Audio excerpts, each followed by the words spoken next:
نعمة الصبر نعمة عظيمة جدا، احنا مش مقدرين قيمتها وما نعرفش اصلا نديها حقها ولا نوفيها حقها. ازاي الكلام ده؟ زي ما انا هقولك دلوقتي، انك انت محتاج نعمة الصبر عشان تقوم تصلي ركعتين لله عز وجل. محتاج ربنا يعينك ويصبرك على الركعتين دول. محتاج ربنا يعينك ويصبرك على اذكار الصباح والمساء. محتاج ربنا يعينك ويصبرك على صاحبك السوء. محتاج ربنا يعينك ويصبرك على البلوى اللي حصلت في حياتك. محتاج ربنا يعينك ويصبرك على اهل بيتك. محتاج الصبر في كل حاجة في حياتك، ودي نعمة عظيمة من ربنا سبحانه وتعالى، واحنا للأسف ما نعرفش قيمتها. نعمة الصبر، لو حد جه سألني قال لي طب انا لما اصبر، من الناس العمليين قوي اللي هو بيحب الحاجة، يعني انا هصبر بس قول لي هاخد ايه. انا عايز اقول لك ان احنا ما نعرفش الصبر جزاؤه ايه عند ربنا، وربنا بيجازي بيه ازاي، بس احنا عرفنا من ربنا سبحانه وتعالى ان الصبر جزاؤه عظيم عند الله.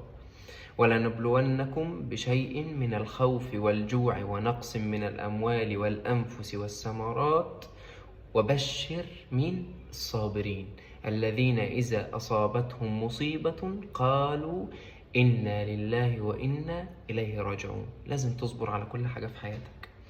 عارف لو جبنا حد غني او جه حد غني في حياتك وبيقول لك بقول لك ايه، انا هربطك في العمود اللي هناك دوت وهجلدك جلده او هضربك ضربه، مع كل ضربه هضربها لك هديك 100,000 جنيه، ساعتها هتصبر على الضرب ولا مش هتصبر؟ هتصبر. ليه؟ لانك عارف المقابل هو ايه؟ يا نهار، ده كل ضربه فيها 100,000 جنيه جزاء. ده الموضوع مش سهل يا باشا، لا ده الموضوع صعب. عند ربنا بقى الموضوع مجزي اكتر من كده بكتير. وما عند الله خير وابقى، عند ربنا اعظم من كده بكتير. ازاي؟ انت ربنا سبحانه وتعالى، انت كمسلم ربنا بيجازيك اكتر من 100,000 دي بمراحل كتير جدا جدا جدا لابعد الحدود. وانا مش عايزه، كلامي مش هيوفي ولا هيكفي اللي ربنا هيديهولك. ده حقيقي.